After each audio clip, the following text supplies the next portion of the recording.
All right. How you guys doing today? This is Ramshackle here, and today I am trying out this fabulous new pen. It is a TWSBI ECO fine point nib pen, and yeah, as you can see, I already have one, but I don't, right? The one I already have is the ECO T, right? And what I didn't realize, my lady friend bought that for me. I showed her which one I wanted.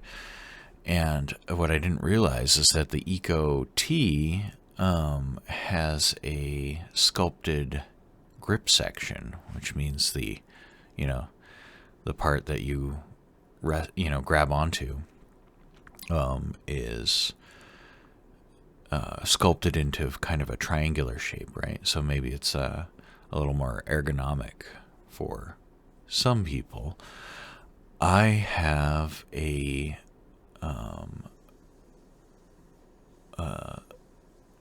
very weird grip style with the way, well, maybe it's not that weird. I've seen some other people do it, but it's where you hold the pen between your middle and ring fingers. I guess is the best way I could describe it, right?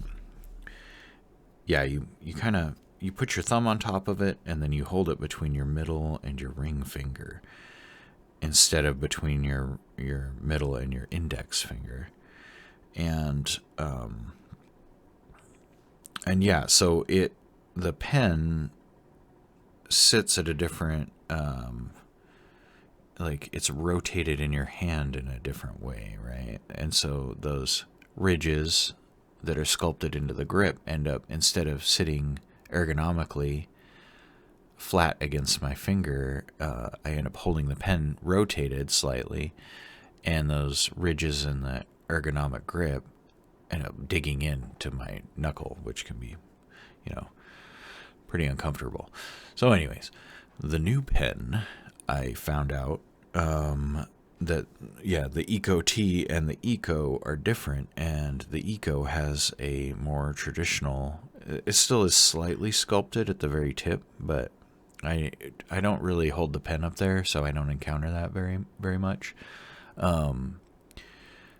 But yeah, it has a nice round grip section on it, which is, if you have any sort of avant-garde grip style, is much more ideal. No pressure point while you're drawing. So yeah, this is a much more comfortable pen. They're both excellent pens, and the ECO T would be great if I didn't hold my pen like a freak. So yeah, I am enjoying it a lot. The fine point, so the one I already had was an extra fine. This one is a fine, and I feel like the larger your point, the larger the nib that you use, the smoother the line is. So this is a nice, still a fairly thin line, but it's got a nice smooth, when you drag it across the paper, it's just like very smooth, and it just kind of glides around, right? It's very nice. So yeah, I'm obsessed with this pen right now. If I was to give it a ranking, I would give it 5 out of 5 peppers on my patented Ramshackle pepper system of rating things. So yeah, but so you can see here I'm doing a drawing with it. I switched over to the platinum carbon ink, which I saw in a Peter Draws video. I don't, if you have ever seen his videos, you'll see where I got inspired to, or you'll see some of the inspiration for me making these videos. I like Peter Draws' channel, and he was a big motivator for me to be like, oh, hey, I could maybe do that too. Hopefully I'm not copying him too hard. But he was using the platinum carbon ink and mentioned that it's waterproof, or at least water resistant, which is something that I encountered recently. I went to do some sort of ink wash on one of my pieces, and I was using the Waterman ink, which I really like, but it, as soon as water touches it, it reactivates, and it's like watercolor at that point.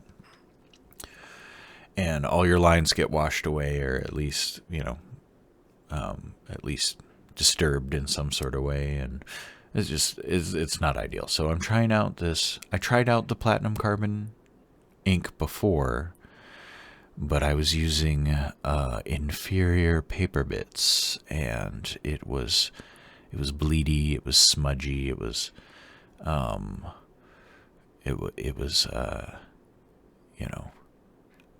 I wasn't having a good time with it.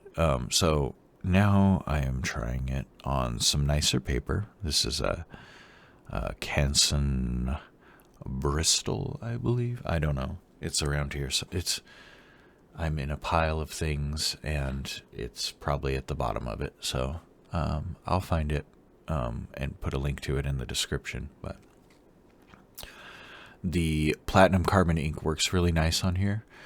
I think the secret with this ink is to just let it dry before, or maybe slow down so you're not just dragging your hand through it the whole time. And yeah, when you're pulling lines and stuff, if you just go a little bit slower, don't drag your hand through it, and let it dry, you can set your hand right on top of it after that. So yeah. So yeah, it's nice and dark, and I enjoyed it very much. As far as this piece goes, I'm trying something a little bit new. I wanted to do something maybe a little more representational, and not completely. I still want it to be a bit surreal and a bit, I'm not trying to draw bowls of fruit or whatever, or hyper realism, or whatever those people like. Not that there's anything wrong with that. It's just not my thing. Anyway, so I was trying to do something a little more representational, and just looking at other artists that I like. I if you are familiar with Mobius's work, you could probably tell that I was definitely looking at some Mobius pieces before I started this one. Hopefully they're not too close. It's one of those things. It's like if you think about like a car, right? This is how I look at it, anyways. I don't know how other people do their art. If you have a different method, maybe tell me about it in the comments. I'd be interested to know. But I think of it as a car, right? Like the car is the finished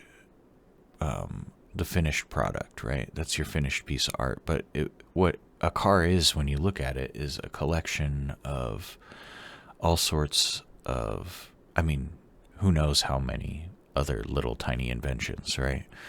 Like a car has wheels, it has bearings, it has tires, it has an engine, and this is a massive oversimplification, right? A car contains the invention chair, right? Like it has chairs in it.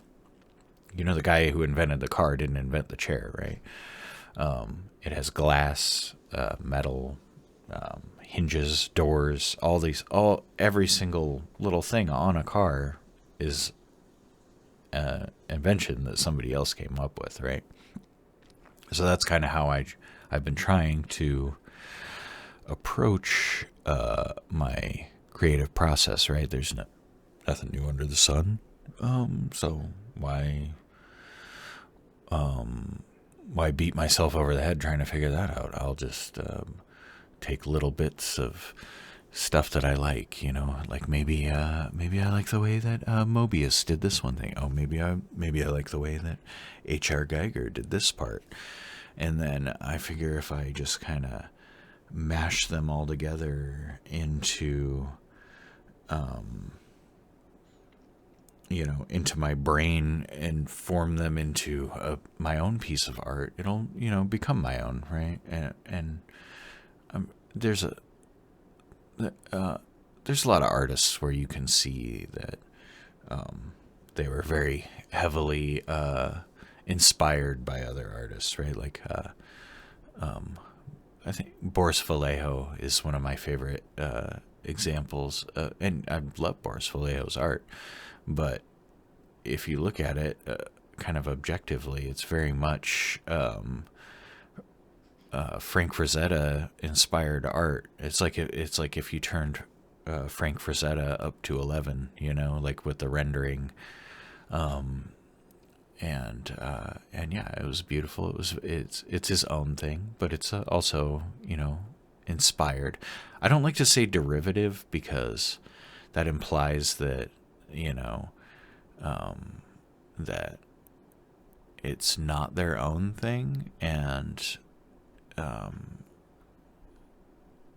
think something that's derivative is more of a copy, like Boris Vallejo's stuff. He's not like copying exactly what Frank Frazetta was doing, right? He's like, I like the way his stuff looks, and I'm going to do it in my own way, and it's just similar.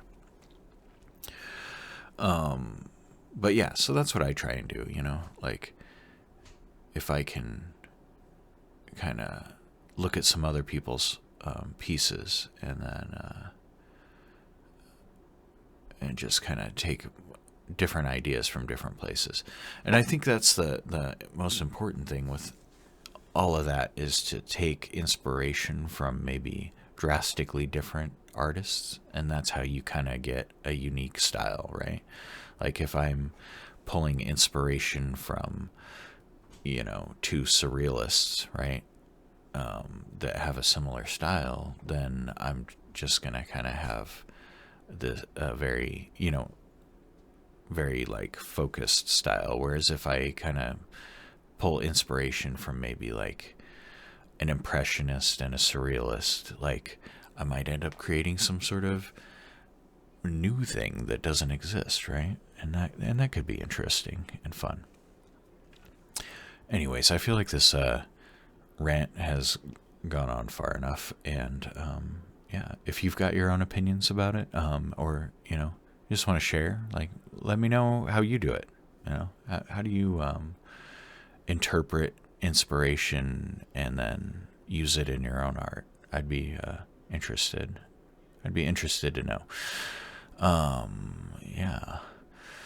But yeah, do me a favor, and if you enjoyed this video, cruise down into the description, the lower portion below where the video is contained, and there's a like button, a subscribe button, and a bell button, and you can poke all those, and then maybe leave me a comment. Let me know what you think. Let me know where I can improve, and if you dislike the video, go ahead, hit the dislike button. I just, any sort of feedback helps me improve my videos, and I'm not the kind of person that takes criticism personally. So, feel free, if you don't like it, if you're like, hey, Ramshackle, you suck, just say it in the comments and dislike the video. That's fine too. But if you liked it, like it. And yeah, and it all will help me get the feedback that I need to be able to do this, share my art with all of you more effectively and efficiently.